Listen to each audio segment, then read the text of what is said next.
que el 86% de las mujeres con pareja asumimos la carga mental en el hogar. Algo que tiene que quedar transversal en todas las temáticas es el feminismo y la igualdad. Y bueno, ¿y cuál es el contrario del machismo? Y siempre hay feminismo o embrismo. Sin conciliación no hay igualdad posible, ¿no? ¿Por qué la corresponsabilidad sigue siendo una asignatura pendiente? No lo vemos como una obligación. Hay una resistencia, un muro tremendo, pero Creo que hay una sensación de no sé qué hacer. tenemos un objetivo, que este podcast, este programa lo escuchen muchos hombres. Ese hombre corresponsable es muy fácil que se dé cuenta que está siendo corresponsable. Por lo que decíamos antes, se le aplaude. De la gestión emocional que se chupan solas tantísimas madres. Además no es yo me quedo en casa con la crianza, por ejemplo como hombre me quedo en casa con la crianza y tú te vas fuera. Hay una sobrecarga también en madres como referentes. Pero los niños estamos empoderándolos para que cuiden. Falta de corresponsabilidad te llega a desgastar, a desconectar y en muchas ocasiones se rompe la pareja. Un punto intermedio para llevarte a la separación o para quedarte ahí es adoptar a tu marido como si fuese tu hijo. Pero hay que bajar un poco ahí el nivel, ¿no? Hay que bajar, Los dos. hay que sentarse y hay que dialogar. Corresponsabilidad. Hoy es la corresponsabilidad la protagonista de este programa en La Casita Podcast, que nos gusta estar aquí. Y es que la falta de corresponsabilidad, que es una realidad en España, me escucharéis siempre decirlo, tenemos que dejar claro que no es una sensación, no es algo que nosotras sintamos, es una percepción real.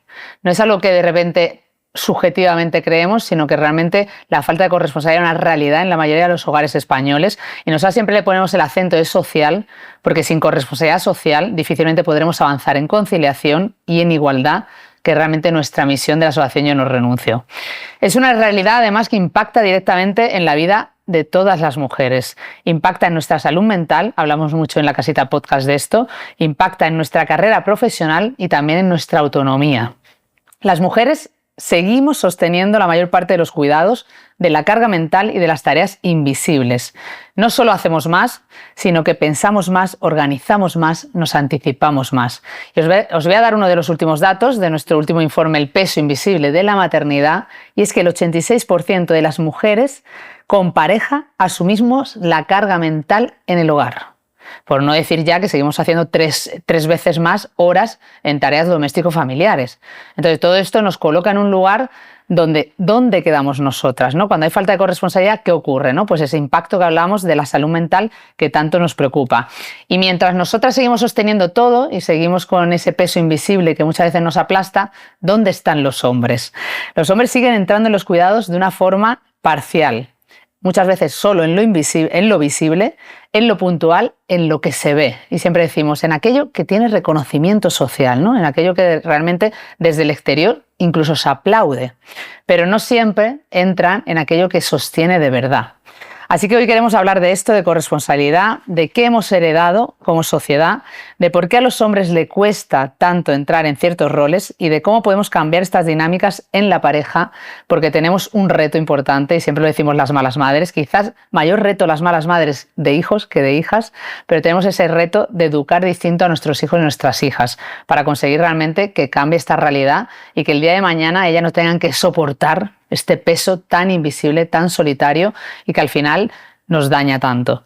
Así que para ello, pues tengo al mejor, a Borja Rodríguez, que es psicólogo, sexólogo, terapeuta de parejas y colaborador en medios, aunque ahora su labor principal está en esos talleres que hace maravillosos en los institutos por toda España con su Borja Tour.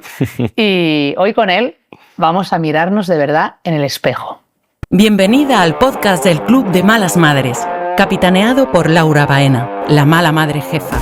Qué gusto tenerte aquí en La Casita Podcast. ¿Cómo estás? Estoy feliz, estoy agradecido, estoy nervioso, estoy de todo. Pues estoy muy feliz, muy feliz, muy feliz. Pues aquí hay una cosa muy importante porque lo que queremos es que seas tú mismo. Sí, eso. Estás en tu casa.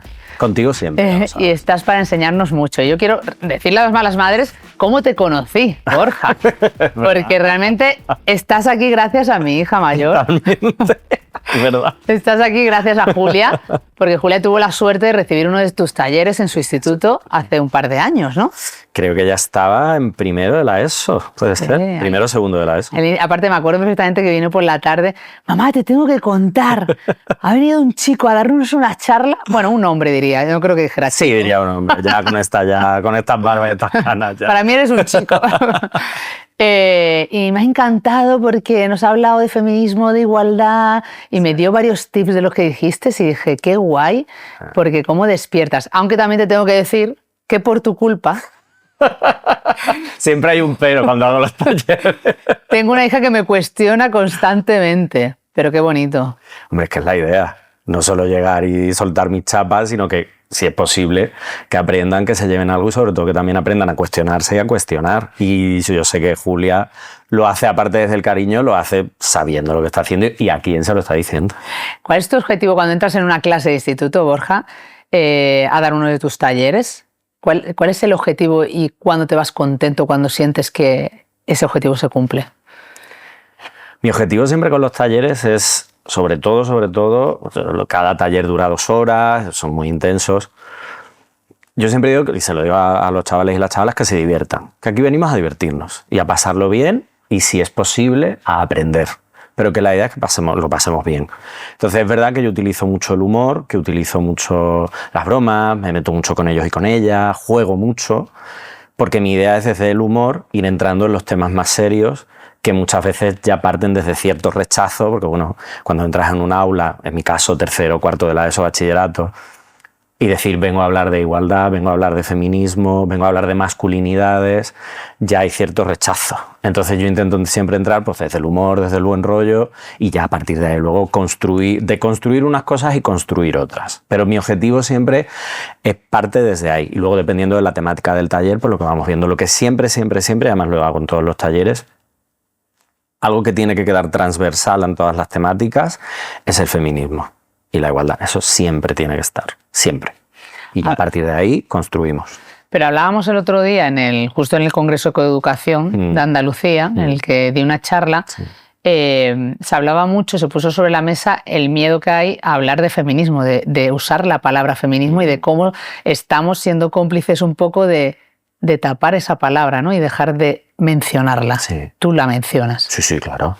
Porque además, una de las cosas que me preguntan siempre, pero cuando yo les pregunto, bueno, ¿qué es el machismo? Y intentamos un poco hablar de eso. Y digo, bueno, ¿y cuál es el contrario del machismo? Y siempre hay feminismo o embrismo, ¿no? Hay un poco ahí tal. Entonces yo le explico lo que es el embrismo, que bajo mi punto de vista y mi percepción no existe, pero bueno, hay que ponerle un contrario. No hay una construcción social embrista, pero sí la hay machista y heteropatriarcal. Y entonces les pongo como 2 contrarios, ¿no? Machismo y embrismo, y luego en medio les digo, bueno, ¿en medio qué hay? Y siempre, no, feminismo, tal. Digo, ¿pero por qué lo decís con miedo? No pasa nada, feminismo. Y luego digo, ¿cuál es el sinónimo de feminismo? Igualdad. Digo, pues ya está. Si estás diciendo feminismo, estás diciendo igualdad. Y si estás diciendo igualdad, estás diciendo feminismo. Como cuando tú vas a una cafetería y pides una botella de agua o una botella de H2O. Una botella de agua. Pero si pidieses una botella de H2O, estarías diciendo exactamente lo mismo. Puede sonar raro, pero estarías diciendo lo mismo. Entonces tenemos que entender que es que el feminismo y la igualdad, aparte de ser sinónimos, es que por propia definición el feminismo es la lucha por la igualdad entre hombres y mujeres, de deberes y oportunidades, y sobre todo de derechos. Y entonces, claro, ya partimos desde ahí. Lo que pasa que todo el rato es romper bulos, falsos mitos, falsas creencias. Es que yo he escuchado en TikTok, es que yo he visto en redes, y es como, bueno, vamos a empezar otra vez. Luego vamos a ir hablando de todo eso, de lo que te encuentras en la gente joven, vamos a ir viendo datos, rompiendo esos mitos, pero ya sabes lo que decimos en la Asociación Yo No Renuncio, que además colabora con nosotras, pues podríamos decir, cuando decimos sin conciliación no hay igualdad posible, ¿no? Y sin corresponsabilidad no hay conciliación posible. Entonces, ¿por qué la corresponsabilidad sigue siendo una asignatura pendiente, Borja, en esta sociedad? Porque no lo vemos como una obligación. La corresponsabilidad, para muchos hombres, aunque no sean a veces conscientes de ello, es una pérdida de privilegios. Y porque implica tener que estar pendiente de, y no algo, como tú comentabas, Laura, al principio, no en algo puntual, sino la corresponsabilidad es estar pendiente de.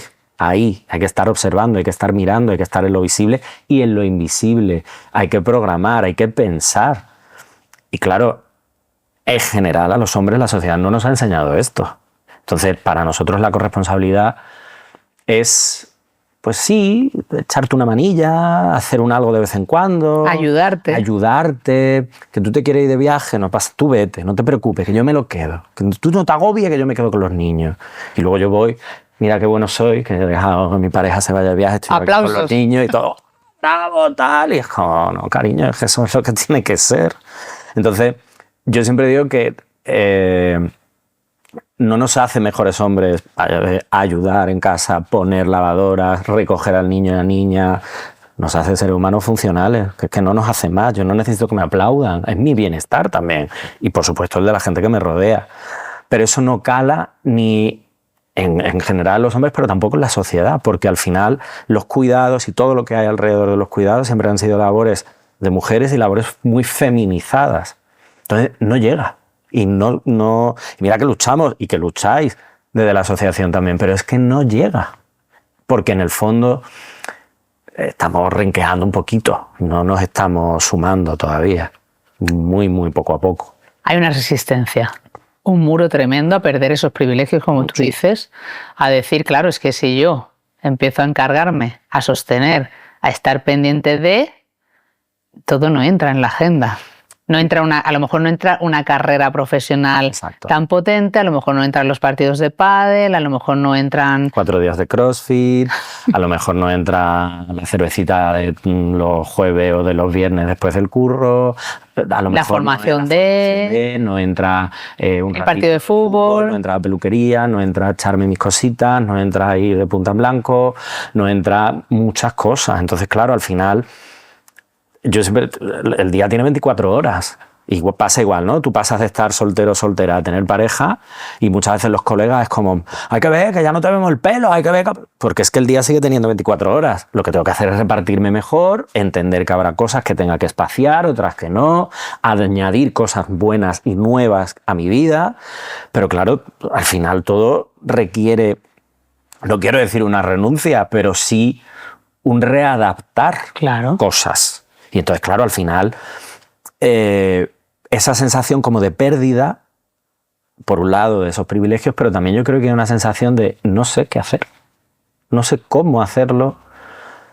Cuando me estaba hablando de corresponsabilidad, ¿tú qué me estás contando? Porque si yo ya recojo la ropa, ¿qué más quieres? Entonces, como que no se trata de que quiero más, se trata de... Quiero dejar de estar tan pendiente, pero sabiendo que tú vas a estar pendiente de esa parte. Y nos vamos como un baile, ¿no? Y nos vamos moviendo en base a circunstancias que nos rodeen. Pero claro, no nos sumamos, no hay un discurso conjunto, no hay, o muy pocos hombres hablando desde este prisma. Entonces, claro, al final es más fácil hacer oídos sordos y... Otra vez, bueno, ya está. Mañana te recojo, mañana hago la cama y pongo una lavadora y ya la tengo calmada durante 4 días. Total, qué potente. Y está el punto, ¿no? de al final, lo que tú dices, ¿no? Al final, los pocos hombres corresponsables que hay, los pocos que realmente son corresponsables, que realmente cuidan no solo del hogar, de sus hijos, sino también incluso de su pareja, ¿no? Porque aparte yo recuerdo una cosa muy potente que me dijo una vez en el proyecto de Málaga Ciudad Corresponsable, ¿no? Cuando sacamos la butaca amarilla a la calle, una mujer se sentó, una madre, que empezaba a cuidarse y a poder conciliar porque se había separado, que esto es un denominador común, me cuido y concilio ahora que estoy separada, y ella decía, es que llegó a ser muy agobiante de sostener el sentir que es como si tú estás en mitad de una piscina, te estás ahogando y no se da cuenta, ¿no? Por esto que tú decías quiero decir, hay un punto que vale, que sí que es verdad que muchos hombres, aparte yo quiero que hoy tenemos un objetivo, que este podcast, este programa lo escuchen muchos hombres y muchas malas madres se lo manden a sus parejas si son hombres, porque creo firmemente en que si tú cuentas las cosas como hombre, ellos te escuchan más. Pero entonces, cuando de repente hay un hombre corresponsable, primero, para que se dé cuenta qué tenemos que hacer para que llegue a darse cuenta, tú que has trabajado tanto con parejas, y luego además, ¿cómo hacemos para que ese hombre vaya más allá, se comprometa y sea cómplice también del cambio? ¿Sabes? Es que al final, cuando ese hombre corresponsable, es muy fácil que se dé cuenta que está siendo corresponsable. Es lo que decíamos antes, se le aplaude. Bravo, mira lo que hace, mira qué padrazo, mira qué buen marido.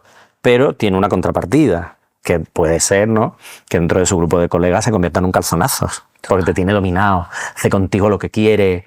Entonces, claro, eso ya te va a resonar y eso además te va a sentar muy mal. porque además te dejan un lugar solitario. Poco viril. Y poco viril. Y esto nos da para 7 podcasts, que cuando quieras los hacemos, pero hablar de la construcción de la masculinidad, uno de los pilares fundamentales de la construcción de la masculinidad a día de hoy es alejarte lo máximo posible de todo lo que sea femenino, porque me convierte en menos hombre. El insulto que yo más escucho en cualquier parte, en los institutos donde yo me muevo, es maricón. Todo el rato. Es que estamos ahí. Entonces, seguimos ahí. Entonces, ¿por qué? Porque al final lo que hacemos es, yo tengo que demostrar esa virilidad. Entonces, mi manera de demostrar esa virilidad es, pues puedo ser corresponsable en casa y serlo, pero a lo mejor luego en la calle, como decíamos antes, pues performo un poco y ella dice que sí, pero yo tal, no sé qué, ¿no? Tirando un poco desde el estereotipo. Pero claro, eso es así. Y el problema está en que eso reduce la visibilidad de los hombres que sí sean corresponsables o que estén en el camino de serlo. Que esto no es blanco o negro. Esto es un camino que hay que recorrer y del que se aprende.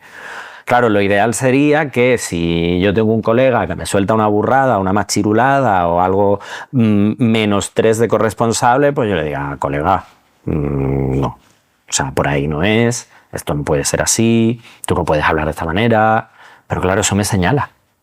Y en el momento en el que me señala, a veces eso es un camino muy solitario, que las mujeres, muchas de vosotras, habéis transitado por ahí. Yo siempre pongo el ejemplo de las sin sombrero. Bueno, transitaron por ahí. Y las malas madres sois sin sombrero. Y habéis transitado por ahí. Pero ¿qué ocurre? Nosotros no. No hay un... Te lanzo una idea que podemos llevar a cabo. No hay un club de buenos padres. No hay un club de corresponsables. ¿Por qué? Porque no me interesa, porque no va conmigo, porque eso son 4 tonterías, porque eso me quita virilidad. Y en el fondo nosotros también tenemos la necesidad de hablar, de entender, de compartir, de generar espacios de lo que hablar, de lo que nos preocupa, de las incertidumbres y tal, pero claro, esta masculinidad que nos han metido en la cabeza y en el cuerpo nos frena y nos echa hacia atrás en todo ello.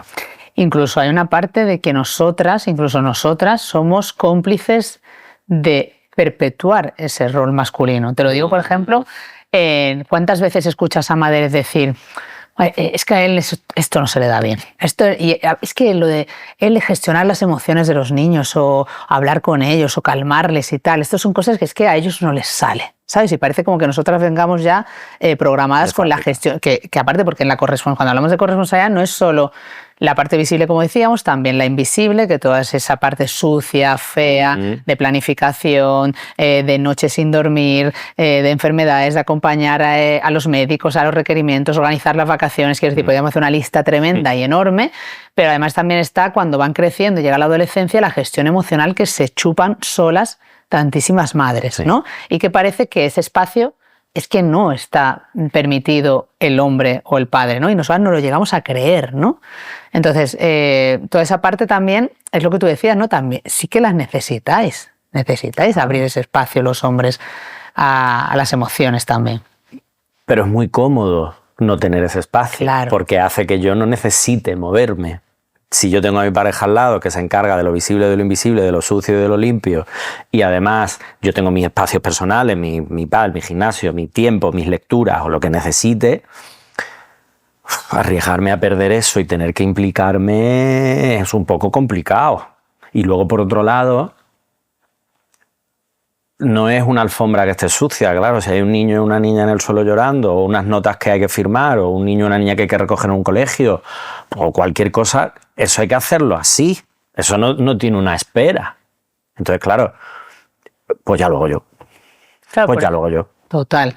Por eso hay una parte de las nuevas construcciones de la familia que llegan, estas corrientes que llegan, que es como un déjà vu. Llevo 10 años hablando de malas madres, de romper el mito de la madre perfecta, del modelo social de maternidad, y ahora siento que nos toca volver a gritar y ser políticamente incorrecta para que la straight wife, la rorro y toda esta corriente de mujer que quiere estar en casa, que quiere cuidar, que quiere verlo como el centro de su vida, eso nos hace seguir perpetuando la falta de corresponsabilidad.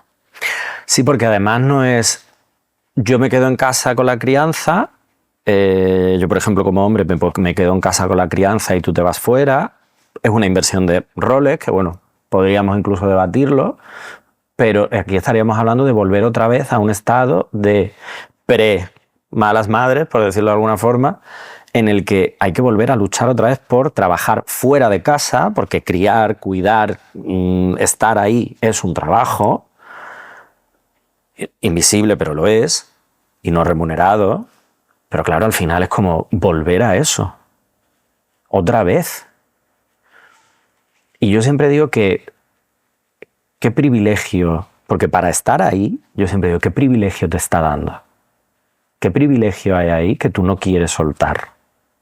La buena madre, la madraza.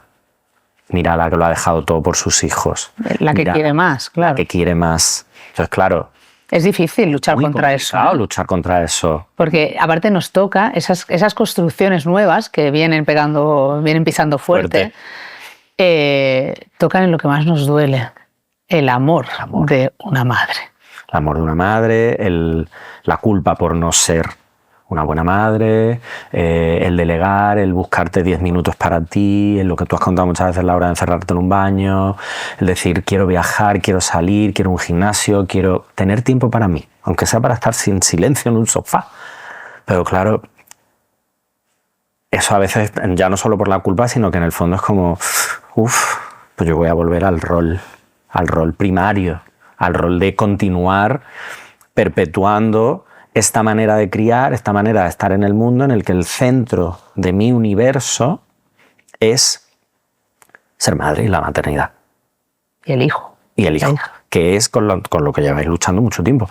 Lo que pasa es que muchas veces, hablando con amigas, escuchando muchas cosas como, ¿y entonces qué hago? Ya no tengo hijos. Digo, es que hay un abanico muy grande entre volverte a encerrar en casa y no tener hijos e hijas. Es que hay un término medio muy amplio que es por lo que se está luchando, que es de lo que estamos hablando. Pero al final no hay un todos a una. Pero es verdad que muchas malas madres de las que te estén escuchando, y aprovecho para decirle a mi equipo que no pasa nada, no hay que cortar, pero que no veo el tiempo. Porque me has puesto ya, me estás recordando que tengo que poner el corto que te quiero poner, pero como no veo el tiempo me voy.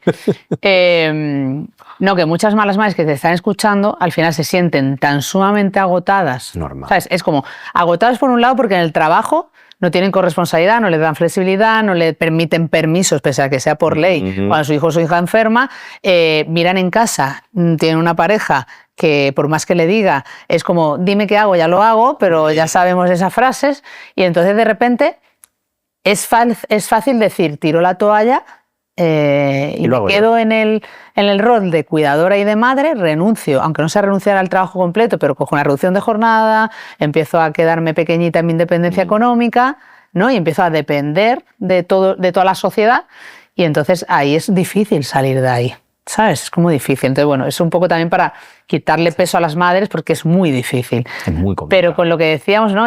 Aparte, es como, a mí me hace mucha gracia cuando te contaba antes de empezar y digo, este es un momento en el que voy a dar una charla y le digo a las malas madres que están allí todas, a ver, ¿cuántas de vosotras tenéis pareja hombre? Levantan la mano, que son madres con parejas con padres a su lado. Levantan la mano y digo, ¿y cuántos son corresponsables? Al inicio de la charla todo el mundo, el mío. Y al final de la charla, cuando empezamos a reflexionar sobre todo esto, bueno, ¿quién levanta la mano? Aparte hago como una dinámica que se llama el bingo de la corresponsabilidad, y cuando termina el bingo, una, así como tímidamente. Bueno. Entonces, claro, ¿no? Es como esa reflexión, ¿no? Y hablando de aquellos padres que se sienten suficientemente padre corresponsables, voy a ponerte un trocito de este corto, La loca y el feminista, de mi querida amiga Pilar Golo, para que me digas qué reflexión te lleva.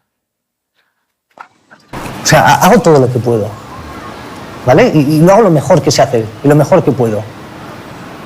Y aunque tú no lo sepas ver, o sea, asumo mi parte. No sé, ya que eres tan feminista, igual, no sé, podría reconocer que somos una generación de padres que ejercemos como padres sin tener ni siquiera nuestro padre de referente. ¿Cuántos pañales has visto poner a tu padre? ¿Cuántas lavadoras? ¿Cuántas liendreras? Los mismos que yo el mío. Joder, Pilar, que nos lo inventamos como podemos por el camino. Es verdad. No, es verdad.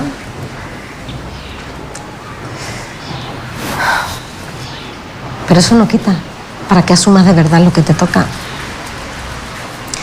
Tu padre no te sirve de referente, pero igual todo lo que hacía tu madre sí. De referente nuestras madres, Borja. ¿Qué te parece? Bueno, hay que ver el corto Sí, entero, no, que es una maravilla, el corto es una maravilla. nominado a los últimos Sí. Goyas. El corto es una maravilla y se lo recomiendo a todo el mundo porque además te hace, pues básicamente en este trocito, ya hay una reflexión importantísima. Pero es que, fíjate, yo muchas veces digo, es que también hay una sobrecarga también en madres como referentes, porque tenéis que ser referentes todo el rato. Entonces, vamos a coger lo bueno de esos referentes y de esas referentes, pero también vamos a construirnos. Sí. Es decir, al final, este hombre, sí, vale, de acuerdo, tenías lo que tenías, como lo hemos tenido todos y todas en nuestra casa, con diferentes circunstancias, con diferentes modos, diferentes modelos y diferentes realidades. Pero nos hemos tenido que deconstruir de alguna forma si hemos querido para volvernos a construir. Y no convertirnos nosotros en nuestros propios referentes, ni mucho menos, pero sí aprender a hacer las cosas de otra forma. Empatizar con esa persona, conocer a tu pareja, entender lo que te está diciendo, entender qué es lo que necesita, expresar qué es lo que necesitas tú. Pero claro, además que este ejemplo es maravilloso porque él lo hace desde ¿qué más quieres de mí? Si yo ya lo hago todo. Porque es como, vale, si mi rol hasta ahora era trabajar, tener éxito, proveer a mi familia, el hecho de la incorporación de las mujeres al mercado laboral fuera de casa supuso una crisis muy grande. Porque es como, ostras, ¿Y ahora qué? ¿ahora qué? De hecho, hubo un miedo muy potente a nos vamos a quedar sin trabajo, porque ahora las mujeres van a trabajar. Entonces, el mismo trabajo entre más personas, menos trabajo. Y obviamente no pasó. Y podríamos extrapolarlo a la situación que tenemos ahora mismo también en la actualidad. Pero al final, esa salida a la calle, ese trabajo, ese entender que yo me tengo que sumar también.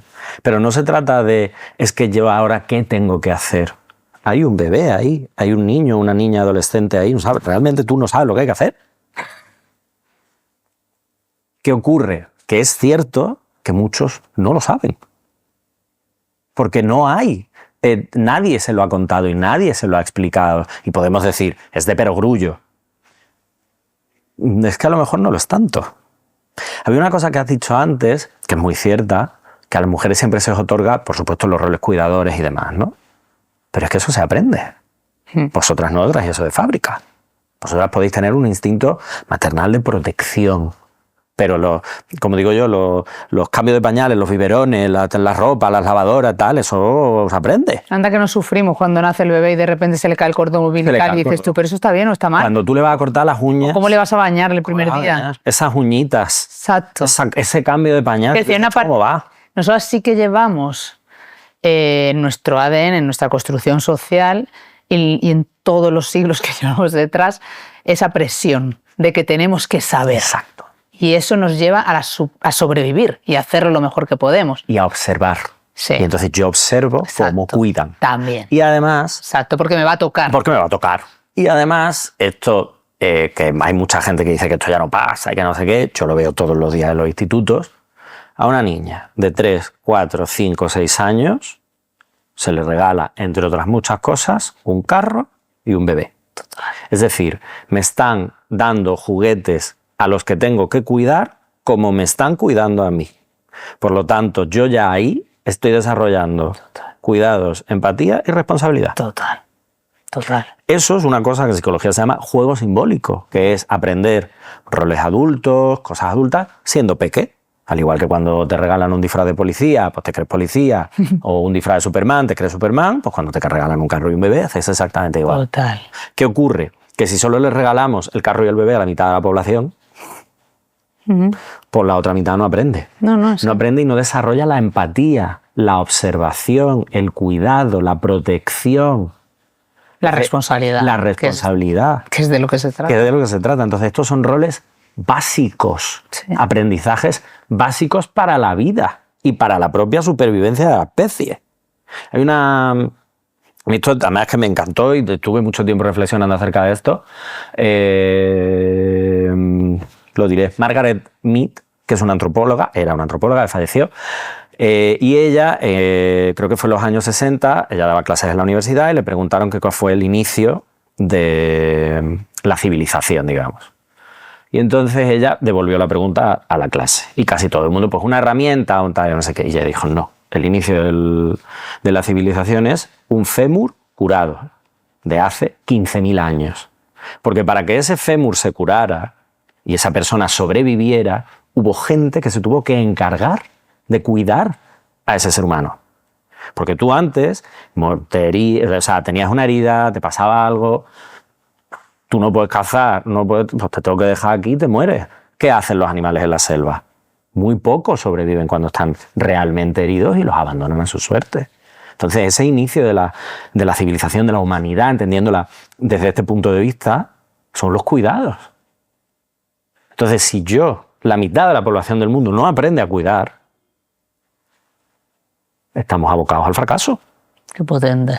Es que es así. Es que es así. Es que hablamos de poner los cuidados en el centro, hablamos de la importancia de los cuidados en la vida y lo decimos mucho, ¿no? Y tú lo sabes en educación. Estamos enfocándonos todo el rato en empoderar a las niñas para que ocupen espacios de los niños, para que hagamos el rol de ellos, pero a los niños estamos empoderándolos para que cuiden. Desde ese simple gesto simbólico de lo que tienen de pequeño, ¿no? Nada más con eso. Eso tal cual ya es muchísimo, ¿no? Y bueno, avanzando un poco, porque una de las cosas que me venía a la cabeza también es como el punto, vale, empaticemos también con ese hombre, ¿no? Que no se da cuenta, que no se lo han contado. Yo siempre lo digo, yo llevo con mi pareja más de 20 años y hemos aprendido con responsabilidad juntos. No sabíamos, nos hemos tenido que sentar, hablar, ver y sí que es verdad que nos cuesta ya, ¿no? Porque quiero decir, una cosa es con 20, 30 años y otra cosa es ya con 40 y tantos años que llevas con tu pareja tal y todavía no lo ha aprendido. Ya llega un momento que dices tú, mira, pero sí que es verdad que muchas veces ves a mujeres totalmente agotadas y dices, pero ¿cómo no puede darse cuenta, ¿no? Que solo te tienes que girar para ver, esta mujer, esta madre necesita ayuda, ¿no? Entonces, ahí vemos al final qué pasa. Cuando llega a ese punto, muchas de las mujeres al final llegan a tal desgaste porque no han conseguido entablar esa conversación y ese cambio con sus parejas, bueno, pues que se desgasta emocionalmente y que muchas llegan a desconectan de la pareja. Es una realidad. Sí. O sea, la falta de corresponsabilidad te llega a desgastar, a desconectar y en muchas ocasiones se rompe la pareja. Y un paso intermedio que se ve bastante entre ese desgaste y la separación, punto intermedio para llevarte a la separación o para quedarte ahí, es adoptar a tu marido como si fuese tu hijo. Y lo cuidas exactamente igual. Y tienes este horario, y tienes este médico, y tienes que ir aquí, y ahora no hagas esto, y ponte... Que es un señor ya de 40 y tantos años. Total. Que tiene que aprender a gestionar sus cosas. Obviamente, si hace falta ayuda, si hace falta un apoyo, por supuesto. Acaba de venir a la cabeza las ilustraciones de Javier Rollo. Por ejemplo, que son buenísimas y que hablan mucho y representan mucho esto. Sí. Porque es como... Él es un hombre y es padre. Y es padre, claro, pero es que además si tú dentro de todo esto tienes ahí, aparte de los hijos que tengas, y las hijas que tengas, tienes ahí a tu pareja que ya no es tu pareja, ya está ahí, que sí, que os queréis, que el padre de tus hijos, todo lo que tú quieras. Pero ya muchas veces se apaga esa admiración, se apaga la manera... El deseo. El deseo sexual, ya apaga y vámonos. Porque claro, no le estás viendo como el hombre del que te enamoraste, que te atrajo, que te gustó y al que deseabas, lo ves como... el padre de mis hijos, como pesado, como pelmazo, como un ser que no es independiente, como tengo otra sobrecarga aquí, no es un igual a mí. Sí, en este tipo de situaciones, cuando vemos que la falta de corresponsabilidad no existe en la pareja, si le tuvieras que decir algo a él y algo a ella, tienes delante a una mala madre que ya no sabe qué hacer, y al otro lado a un buen padre que tampoco sabe qué hacer. ¿Qué le dirías, Borja? Lo primero, que antes de tomar cualquier decisión, enzarzarse, que se sentaran dentro de lo posible a tener, sin niños y niñas de por medio, si hay posibilidad, vamos a dejarlo en ludoteca, guarde, familia, en el parque o lo que sea, y intentar guardar horas, no pueden ser 16 horas obviamente, pero cierto tiempo para mantener una conversación.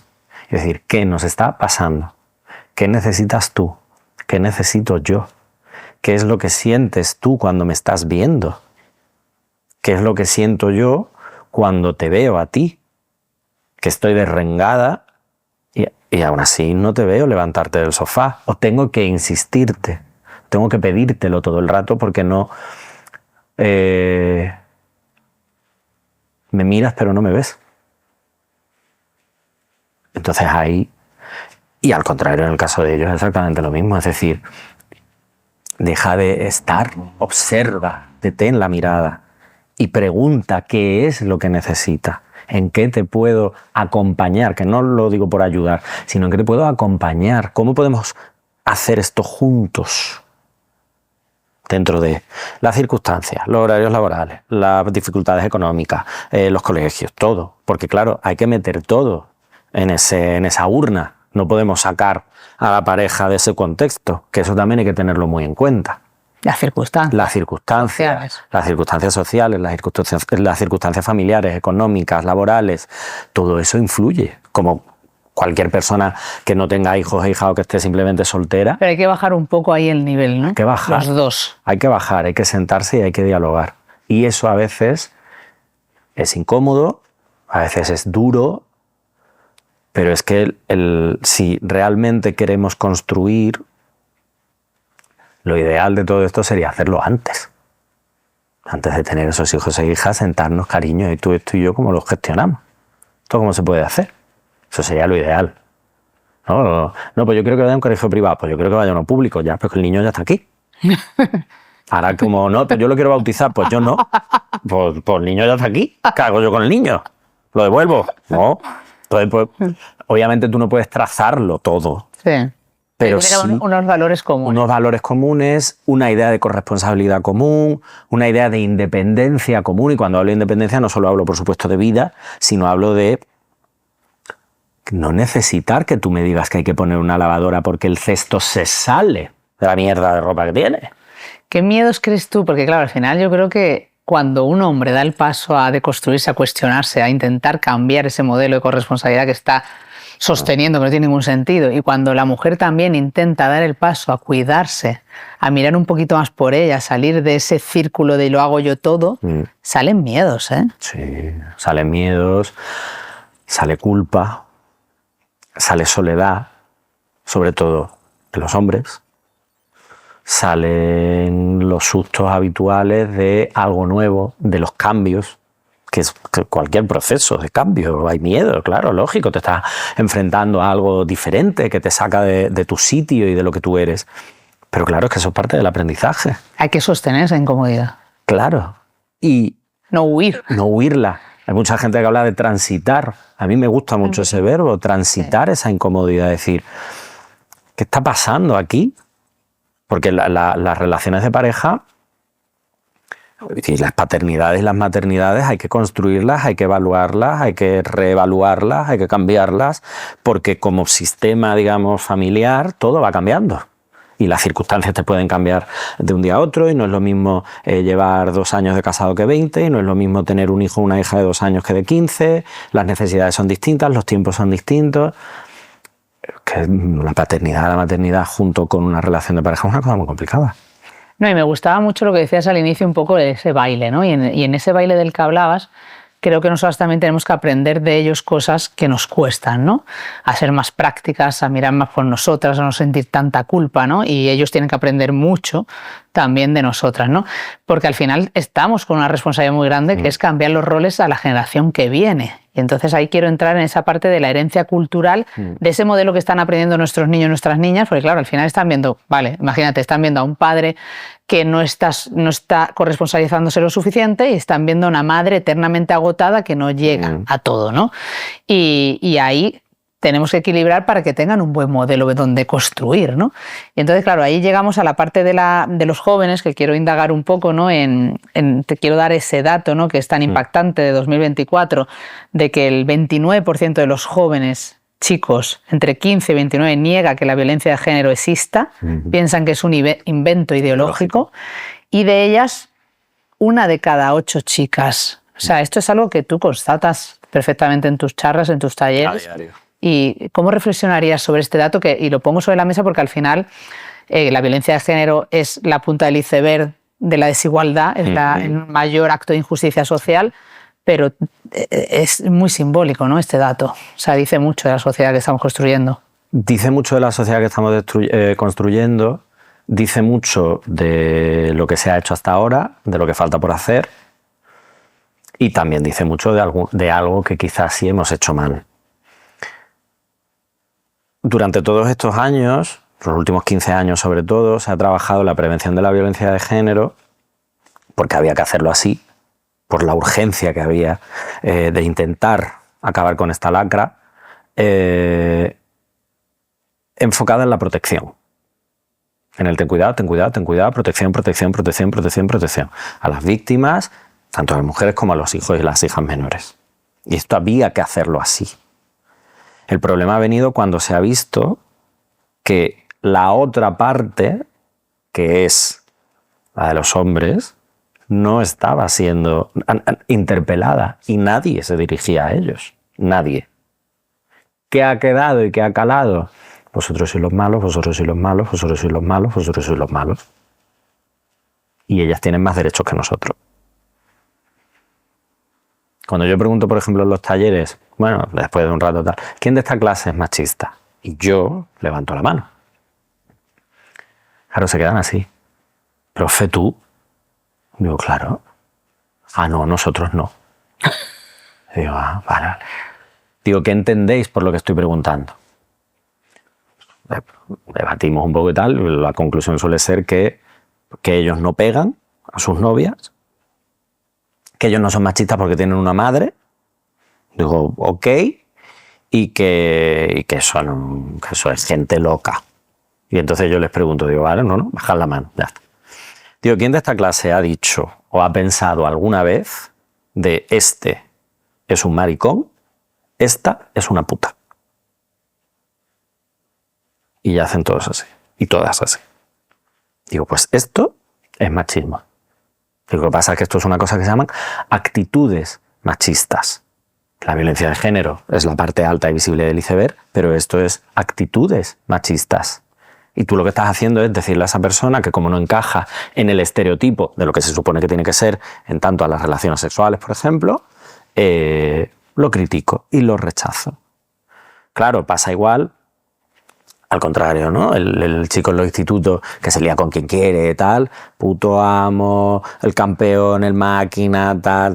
La chica que hace lo mismo, la puta del instituto, digo. Entonces, si estamos hablando de que no sois machistas y que vivimos en una sociedad igualitaria y que además, como me dicen muchos, las mujeres tienen más derechos que los hombres,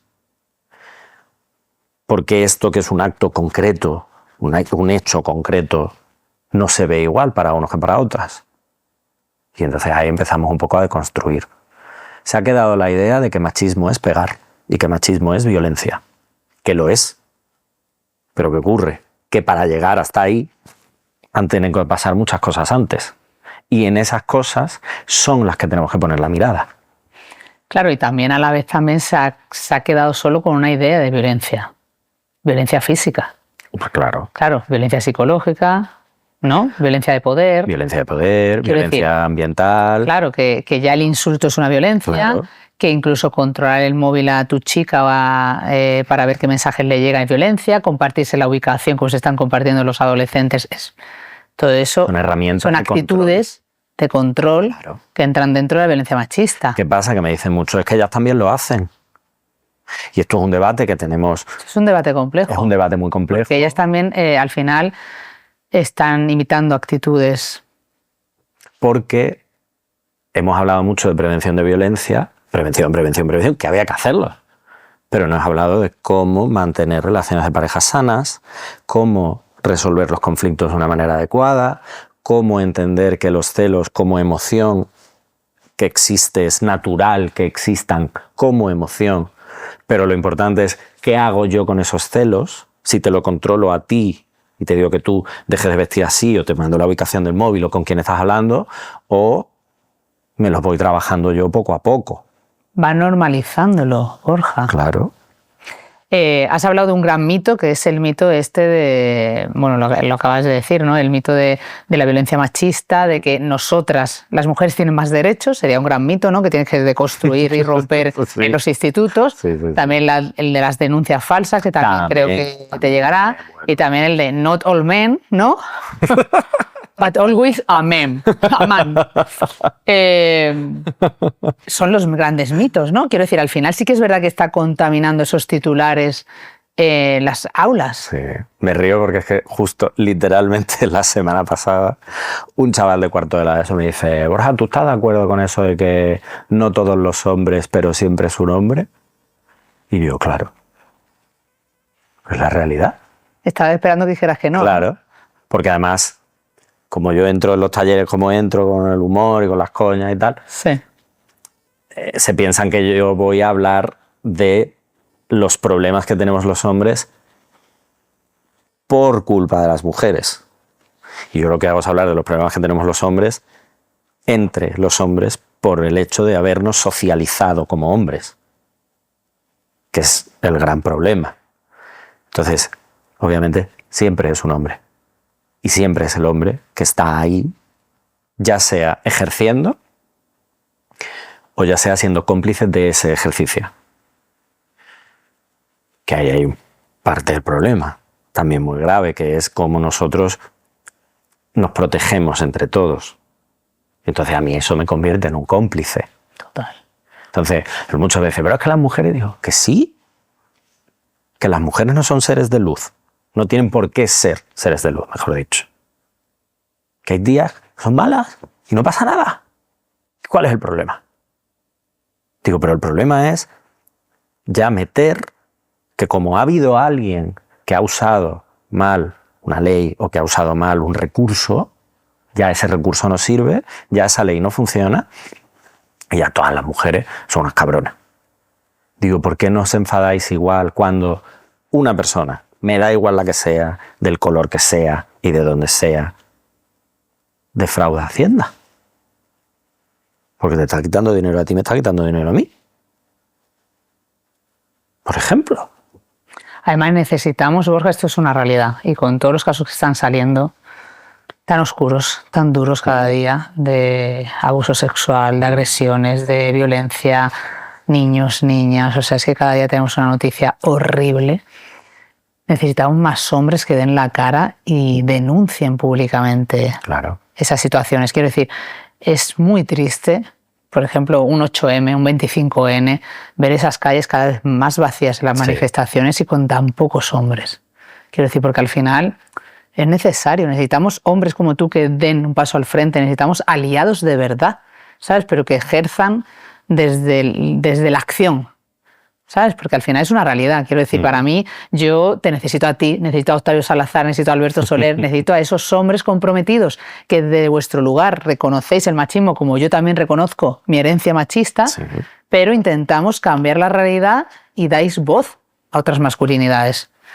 Porque si no es imposible romper esta... Es decir, un poco la pregunta es, ¿qué está fallando en la sociedad? ¿Qué estamos haciendo mal? ¿Y qué crees tú que es necesario pues para cambiar al final? En el trabajo que tú haces tan maravilloso en Borja Tour es imprimir esa semilla de igualdad que es la base para que luego haya corresponsabilidad en un hogar. Porque Claro. quiero decir, con esto que tú te estás encontrando, ¿tú crees que la generación siguiente va a tener corresponsabilidad? No, obviamente no. No, porque además habrá más corresponsabilidad, pero no será una generación corresponsable, porque no llegamos. Y en lo que tú dices, Laura, se encuentran, hay mucho discurso, hay mucho ruido, mucho ruido. yo siempre les pregunto, ¿cuántas veces habéis escuchado que todos los hombres somos iguales? Muchas, no sé qué. Digo, es verdad. Las niñas dicen todas que sí y ellos dicen que no. Digo, fijaos solo una cosa. Digo, hay un grupo aquí, chicas, y algún chico que dice que sí, que sois todos iguales. Digo, ¿qué actitudes compartís en un aula para que esto sea la visión que hay? Digo, y ahora os pregunto con respecto a vosotros. Digo, realmente yo no pienso que todos seamos iguales. Pero cuando tú ves una situación de violencia, de injusticia, de desigualdad en un aula, con tus colegas, en un grupo de WhatsApp o en cualquier red social y tú no haces nada, tú te estás convirtiendo en un cómplice. Esto, hablándolo con una compañera el otro día, me dijo, bueno, pero es que quizás eso también es darle, o sea, como echarle sobre los hombros a la adolescencia como una responsabilidad bastante tocha. Digo, oye, es cierto. Digo, pero los movimientos sociales, el cambio, se ha conseguido con juventud, y con gente mayor, y con gente de la tercera edad, y con gente adulta, y con gente de todas las generaciones avanzando. Digo, si queremos que la sociedad del mañana, que ya es mañana, que ya no es la tercera ni la cuarta, ya es mañana, genere cambios, esa sociedad se tiene que movilizar y se tiene que mover. Y por lo tanto, esa generación ahora mismo es la adolescencia. Entonces, si yo veo una situación de injusticia, veo que hay un colega en mi instituto que está compartiendo fotos de mujeres desnudas hechas por IA, pero con la cara de una compañera, o la novia que la han dejado y entonces me he enfadado y he publicado las fotos. Digo, tú eso lo tienes que mover. Un caso que a mí, que fue el año pasado, que me estremece, hoy ha salido algo parecido, yo estoy, Giselle Pelicot. De los 700 hombres que había en el chat de hombres que violaban a Giselle Pelicot, obviamente no todos violaron a Giselle Pelicot, pero todos estaban en ese chat y todos sabían lo que estaba pasando y nadie dijo nada. Porque yo decir que yo estoy en ese chat, ¿qué van a pensar de mí, mi familia y tal? ¿Cómo voy yo a la policía? ¿Qué vas? Uy, no, yo me quito aquí de en medio y tal. Eso es un poco lo que comentaba antes. Para llegar a ese caso, han tenido que pasar muchísimas cosas antes que se han pasado por alto. Por lo tanto, yo como hombre tengo que empezar a sumarme a eso. Y tengo que empezar a visibilizar esas situaciones de injusticia, de desigualdad, de rechazo social, de LGTBI-fobia, de racismo, de aporofobia. En mi caso, con lo que yo trabajo, que es un centro escolar, pero lo mismo le digo cuando trabajo con familias, cuando trabajo con entes públicos, cuando trabajo con quien me escuche. Porque nos tenemos que sumar, porque es que ha llegado la hora de sumarnos. Llegó hace tiempo, pero no hemos hecho remolones. Ahora ya va siendo hora. Y eso vamos a llevarlo a casa y vamos a llevarlo a la corresponsabilidad y vamos a observar. Y cuando yo vea que mi pareja está derrengada en el sofá, cariño mío, no te preocupes, ya me encargo. Y mañana cuando yo esté derrengado en el sofá, a lo mejor lo podrás hacer tú o a lo mejor lo tenemos que hacer los dos arrastrándonos por el suelo, derrengados los dos. Total. Pero tenemos que observar. Importante. Y en esta construcción o deconstrucción o ruptura de las desigualdades que existen todavía, ¿cómo importante es la educación sexual? O sea, tú como sexólogo, además, no sé si pones tú también tu acento en la educación sexual. ¿Cómo ves a la gente joven respecto a la educación sexual y el consentimiento? ¿Qué experiencia estás teniendo? Educación sexual no hay. Pero encima las familias están muy reticentes a que haya. Las familias no quieren, hay muchas familias, hay otras que sí, hay familias que no quieren. Y el principal motivo es que dar charlas de educación sexual, la idea que hay es que vamos a enseñar a sus hijos e hijas a mantener relaciones sexuales y que por lo tanto hay un fomento de esas relaciones sexuales.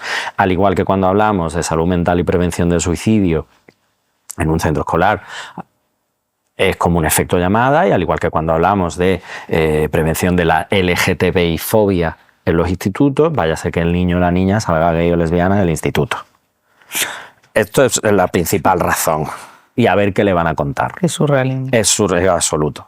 Entonces, la educación sexual en España como educación sexual no existe. Hay charlas, hay talleres. Charlas, talleres y aquellos colegios y centros que lo permiten. Que lo permiten, que lo quieran, que lo puedan sufragar, que esto tampoco es gratis. Y ayuntamientos que están apostando, sí es cierto, pero no hay programas, los ha habido y los han quitado. Increíble. Por movidas políticas, por dar a entender que lo que estamos enseñando es lo que yo te comentaba antes. Entonces, claro, no hay. Y ahí sí que vamos para atrás, Borja. Pero a una velocidad tremenda. Muy para atrás. Las charlas que se dan en los institutos relacionadas con la sexualidad casi siempre son relacionadas con la prevención.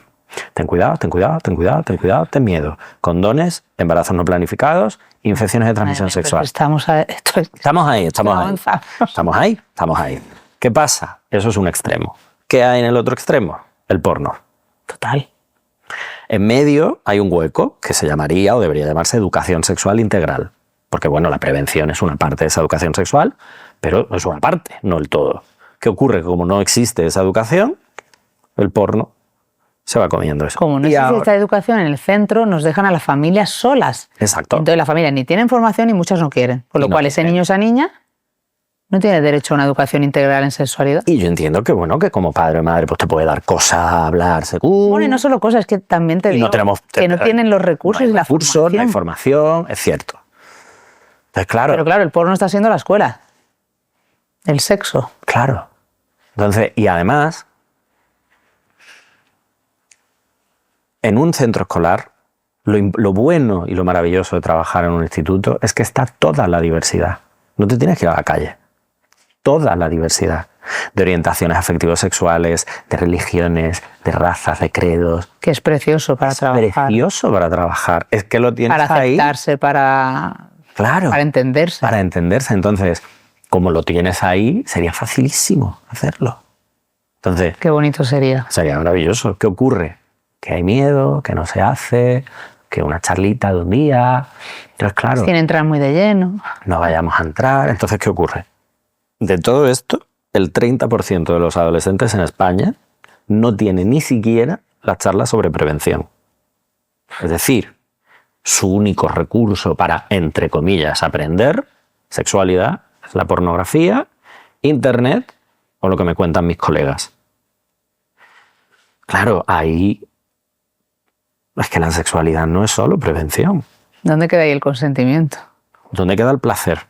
¿Dónde queda la erótica? ¿Dónde queda la diversidad de cuerpos? ¿Dónde queda la diversidad corporal? De diversidad de identidad de género y orientaciones afectivo-sexuales? ¿Dónde quedan las zonas erógenas? ¿Dónde queda la comunicación? ¿Dónde queda la empatía? La empatía. Porque aquí mínimo, en una relación mínimo, vamos a ser dos. Ya la orgía de los 17 la planteamos, pero mínimo vamos a ser dos. Qué importante. Y no solo para... Es que es curioso porque, mira, esto lo dice Marina Marroquí.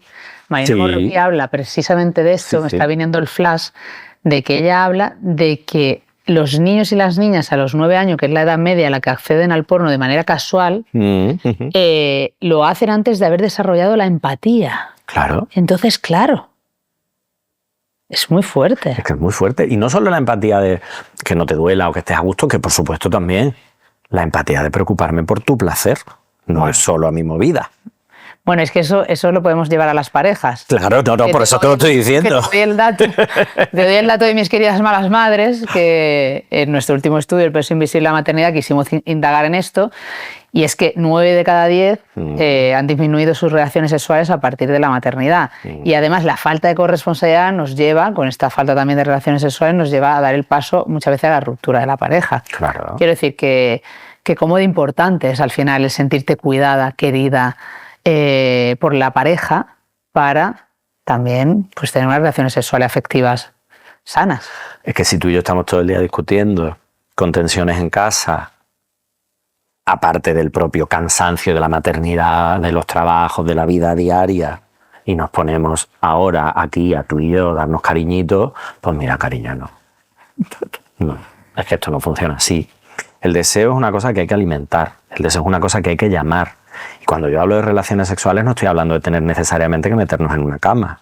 Es algo tan, entre comillas, sencillo como que tú, cualquiera de los dos, esté cocinando, esté lavando los platos y tú te acerques por detrás y le toques el culillo, le des un beso, qué guapo, qué guapa estás. Es decir, hay que erotizar los momentos.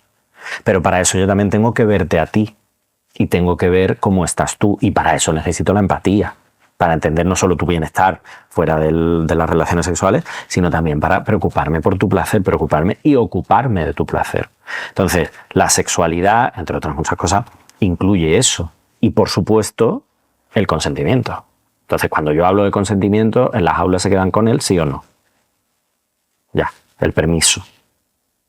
Es como un cariño, te puedo tirar del pelo. Es como, esto no funciona así exactamente, pero bueno, puedo comprar el tema del permiso, puedo comprar el tema de esa comunicación y es genial, el sí o el no. Pero es que el consentimiento son dos cosas más de las que no se habla. La primera, yo tengo que tener la libertad absoluta para en cualquier momento de esa relación sexual, seas mi pareja, seas un rollo de un rato, si yo hay algo que no quiero hacer, se me ha cortado el rollo, no quiero continuar, lo que sea, yo puedo decir, quiero parar, no quiero esto, y eso se va a respetar y no va a tener consecuencias negativas para mí. Y tercero, el deseo. Yo tengo que desear eróticamente y sexualmente lo que estoy haciendo. ¿Con quién lo estoy haciendo? ¿Cómo lo estoy haciendo? ¿Dónde lo estoy haciendo? Las prácticas que estamos haciendo. Desear eso. Y esto en los hogares muchas veces no ocurre. Total. Porque mantenemos relaciones sexuales porque hay que mantenerlas, porque ya es lo que toca, porque ahora como le digo que no. ¿Cómo hacemos? A ver, vamos a ver, estamos llegando al final, me encanta escucharte, o sea, podría estar aquí horas, pero ya me han puesto el tiempo en rojo hace un rato. Hay dos cosas importantes antes de terminar. Por un lado, me gustaría que a ese hombre, porque le ha llegado, este podcast le ha llegado. Hola. Esperemos que sí. Hola, querido hombre. Le ha llegado a muchos hombres y padres que quieren dar un paso y que realmente sí que se sienten comprometidos y quieren dar ese paso al cambio. Imagínate que lo tienes ahí al otro lado. Te está escuchando, Borja. ¿Qué le dirías? Ha dicho ya muchas pistas, pero si tuvieras que resumir y darle ese mensaje a él para que empiece a ser parte del cambio y dar ese cambio que va y en su beneficio de felicidad en el hogar, con su pareja, con su familia, con sus hijos, con su vida, ¿qué le dirías? Que lo haga a pesar del miedo que supone. Que no se deje arrastrar por la comodidad de no cambiar, pero a la vez de las recriminaciones todo el día, de que ver, que no haces, tal, todo lo que escuchas, ¿no? Que lo haga a pesar de ese miedo. Que después de ese miedo hay mucha luz, no es que haya una pérdida de privilegio, sino que lo que el feminismo y la corresponsabilidad va a hacer es darte muchas cosas. Y cuando hablo de darte muchas cosas me refiero a una crianza mucho más presente, a los cuidados, a la ternura, a la empatía, a tiempo de calidad en pareja y con la familia, a tu poder mantener relaciones de amistad reales, no de la palmadita en la espalda, a poder tener tu vida emocional, tu gestión de emociones, tu buena vida en pareja y dentro de esa corresponsabilidad. Pero para eso te tienes que sentar, tienes que escuchar, tienes que leer, tienes que sentirte incómodo. Eso es lo que nos tiene que preocupar ahora mismo. Yo siempre explico que la masculinidad es como una silla con 4 patas. Hasta hace algunos años, el periodo o el evento, digamos, en la vida de un hombre en el que más depresiones había era la jubilación, frente a las mujeres, que era cuando los hijos se iban de casa. ¿Qué ha pasado? Vosotras, con vuestra silla de 4 patas, habéis ido añadiendo más patas a esa silla. Muchas. Si hay un divorcio, se pasa mal, pero yo sigo con mi vida. Si hay una ruptura, si hay una pérdida de un trabajo, tengo un apoyo, tengo más patas. Nosotros no. En el momento en que yo pierdo el trabajo o pierdo mi deseo sexual, y si ya se cae. Lo que va a hacer el feminismo, lo que va a hacer los cuidados y la empatía, lo que va a hacer la corresponsabilidad es sumarle más patas a tu silla. Y eso es beneficio para ti y por lo tanto para todo el que te rodea. Me ha emocionado. O sea, podría llorar en este momento con esta respuesta tan bonita. O sea, me parece tan bonito, de verdad, cómo lo cuentas y cómo llega. Y ahora, claro, te he pedido esto para los hombres y ahora te pido para esas malas madres, incluso para esos buenos padres que nos están escuchando, que quieren ser ejemplo en corresponsabilidad en casa, ¿no? Y que yo sé que tú tienes herramientas muy buenas, series, libros, películas. ¿Qué herramientas te gustaría dejar hoy aquí para que empiecen a trabajarlo? Pues mira, herramientas para peques. Todos los libros, que me encanta ella y la adoro, de Menstruita. Oh. Se llama Vulva, se llama Pene, la regla mola, el semen mola, hay uno que del porno no mola. Y creo que es muy importante que toda la infancia, independientemente de niños o niñas trans, lean esos libros, conozcan el cuerpo ajeno, sepan lo que hay y lo entiendan. Y luego libros, que hay un montón, sobre el consentimiento. Eso es fundamental. Que entiendan que su cuerpo es suyo. Y no hablo solo de algo de prevención de abuso, que por supuesto. El consentimiento empieza en el momento en el que yo voy con mi hijo o mi hija por la calle, me encuentro a mi abuela o mi tía abuela del pueblo que huele a naftalina. Y, dale un besito, no seas rancia, dale un besito. Y es como, no quiero darle un besito. Ya te está diciendo que no quiere. Esto puede parecer una tontería, pero tú ya le estás dando algo importante, que es el respeto a ese no.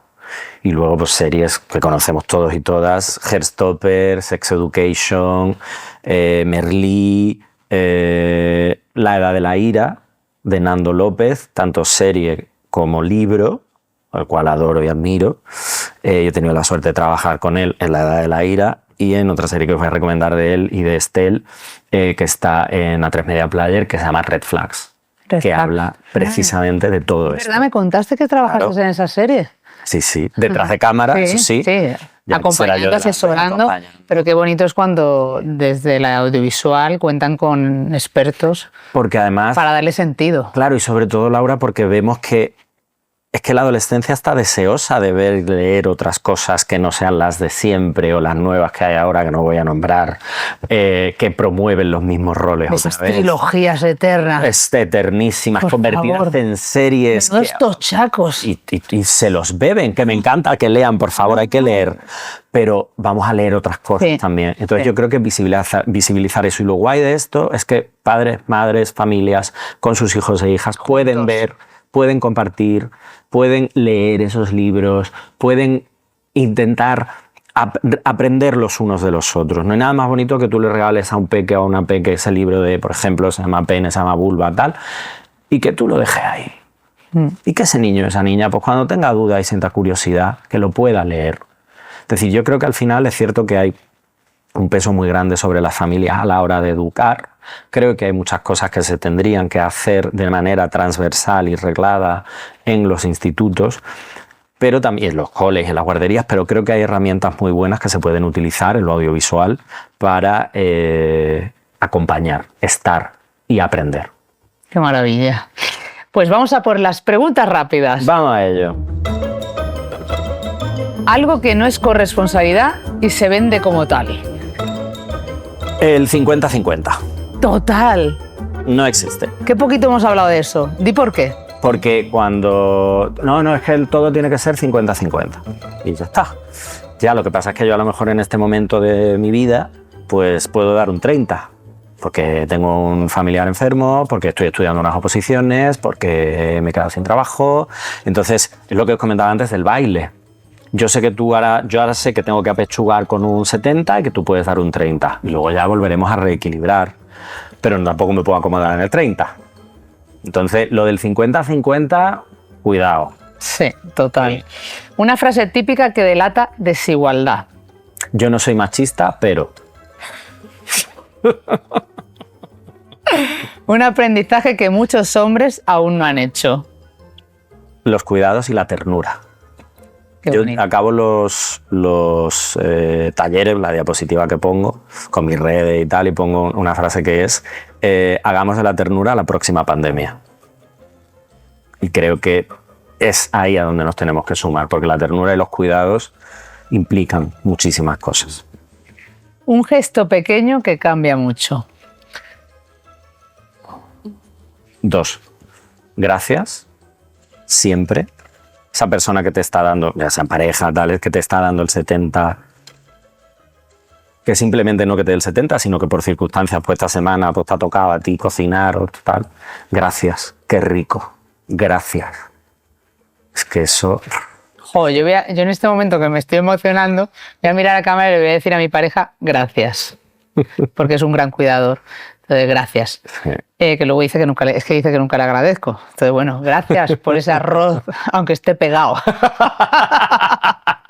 Pero ahí está hecho. Que alguna recetita más podíamos aprender. Ahí está hecho. Y una verdad incómoda sobre conciliación.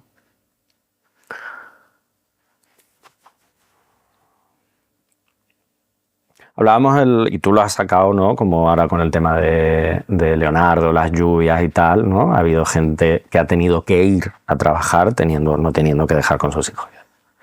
Se habla mucho de gentrificación, cómo las ciudades se están quedando vacías, pero se habla poco de las consecuencias que está teniendo eso en el cuidado y en la conciliación. Es cierto que no debería ser así, pero bueno, quizás en ocasiones sea complicado, muy difícil conciliar, aunque las empresas también, que tú sabes mucho de eso y estás muy metida ahí, deberían hacerlo. Pero estamos perdiendo a los y las vecinas. Estamos perdiendo el que se me ha olvidado no sé qué, que tengo que salir corriendo. Lo hablamos el otro día a unos amigos. Recógeme al niño. Recógeme al niño, o que tengo que salir, ¿te importa quedártelo un segundo? Yo me acuerdo de estar en el rellano de mi casa, que mis padres tuvieran que salir o lo que sea, yo quedarme jugando en el rellano con mi vecino de enfrente. Buah. Claro, eso es parte de la pérdida de las ciudades. Obviamente tiene que haber, y vosotras de Yo no renuncio, estáis trabajando en eso, en la corresponsabilidad, en que haya una conciliación, en el que las empresas se involucren. Pero claro, le estamos pidiendo a las empresas que hagan algo que la sociedad no está haciendo. Es que qué importante, que me gusta terminar con esta reivindicación social. Claro. Le pone el sentido y el acento a lo que decíamos al inicio de corresponsabilidad social. Claro. Nada de esto que hemos hablado hoy con Borja, para que trabajéis en casa, va a cambiar si no cambian las estructuras, si la sociedad no se compromete, y no solo ese compromiso que pedimos tanto, como tú dices, de las empresas o de las instituciones y de los gobiernos, en esas ayudas, servicios públicos, redes de apoyo, sino también en cómo estamos haciéndolo como sociedad. Justo nuestra aplicación Red Yo Cuido nace de eso, nace para conectarnos nosotras porque estamos maternando y cuidando en solitario, de manera individual. Son ciudades que están totalmente de espaldas a los cuidados. Totalmente. O sea, decíamos antes, esta mañana decíamos, es que va a llegar un momento que veamos los parques sin niños y sin niñas, porque ni siquiera tenemos tiempo. En el momento en el que te ponen debajo de tu casa un cartel que es prohibido jugar a la pelota, Total. ya... Pero qué importante este valor de lo que tú dices, de la vecina, del vecino, de la red, de cómo se maternaba en comunidad y en tribu. Exacto. Y eso se ha perdido. Esto es una reivindicación. Aplausos, por favor. que no puede terminar mejor el podcast. Madre mía. Sí. Mira que me gustaba Borja. Bueno, pues ya de aquí me salgo enamorada, ¿vale? Quiero a Borja una vez al mes en la casita Que podcast. tú sabes que yo me vengo. Tú sabes que yo estoy aquí contigo. Total. Bueno, me ha encantado. Me parece que, de verdad, gracias por el trabajazo que haces, por cómo pones tu semilla en la generación que viene, ahí con esfuerzo y rompiendo esos muros que cada vez son más fuertes. Pero bueno, antes de terminar, ya sabes que esta estantería, que ahora mismo tiene 4 fotos de niñas, Sí. la quinta va a ser de un niño La muy quinta va a bonito ser que eres de un tú. niño. ¿Dónde está la foto de ese niño? La foto está aquí. Cuéntanos por qué esta foto, de cuándo, ¿qué te acuerdas de esta foto, Borja? Pues mira, esta foto tenía yo, pues yo creo que podía tener como 2 años o así. Está graciosísimo, con las manos así abiertas. Sí. ¿Qué queréis de mí? Sí, además que yo voy así ofrecido por la vida, ya lo sabes. Y es verdad que hay una cosa que siempre me cuenta mi madre, que es que yo aprendí a andar con 1 año y medio, una cosa así, aprendí muy rápido, pero empecé a hablar a los 5. Luego ya no paré, pero empecé a hablar a los 5. Y mi madre me llevó al médico y tal, en plan, ¿este niño qué le pasa? Y entonces le dije, Después de que todo el mundo le dijera a tu madre, este niño no habla. este niño no habla, claro, y era como, pues yo qué sé.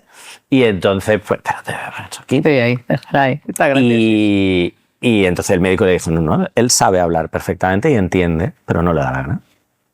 Qué buena. Y entonces es verdad que igual, mi madre trabajaba en la guardería a la que yo iba y a mí me castigaban casi siempre porque yo no dibujaba. Entonces mi madre fue a hablar con la profesora, oye, que este niño que está todo el día castigado y tal, que no dibuja, no sé qué. Entonces mi madre fue a hablar con la directora de la guardería. Y es que a mí, yo no quería dibujar lo que me decían que yo tenía que dibujar. Yo iba a dibujar, pero yo iba a dibujar lo que yo quería. Y me he dado cuenta a lo largo de mi vida que eso en realidad ha sido el mantra. Que yo, sin darme cuenta, hace poco, esto me he acordado hablando con mi madre y tal, hace muy pocos meses, que yo siempre he hecho lo que me ha dado la gana y lo que yo he querido, a pesar de las dificultades y tal. Y buscando fotos, que yo no sabía que yo tenía tantas fotos mías en mi casa de cuando era pequeño, simboliza mucho lo que creo que soy, que es una persona con los brazos abiertos. A la vida, a la gente, a mi trabajo, aquí estoy. Y esto soy yo, voy así. Y con fallos, con errores, con cosas buenas, cosas malas, cosas regulares, pero soy así. Y ese, parece que, creo que sí, ¿no? Que parece que voy como andando, que además he salido de la piscina que hay detrás, por eso estoy empapado. Veranito malagueño. Pero por supuesto, no, de Ceuta, que yo soy de allí. Ay, calla. Caballa, a tope. Llevo muchos años en Málaga, pero mi tierra Caballa, a tope. Y eso, y andando y con los brazos abiertos y a la vida. Y a pesar de las dificultades que hemos tenido en casa, de los problemas, las situaciones, como a muchísima gente, y el último año que ha sido bastante complicado, a veces me cuesta, pero quiero seguir así. Quiero seguir con los brazos abiertos cuando lo necesite, que eso también lo he aprendido con mucha terapia. A veces hago así, me repliego un poquito, me voy conmigo, me hago así, me escucho, me tal, y luego otra vez así. Y creo que así soy un privilegiado de poder hacer lo que te de poder gusta. hacer lo que me gusta, de poder dedicarme a lo que quiero.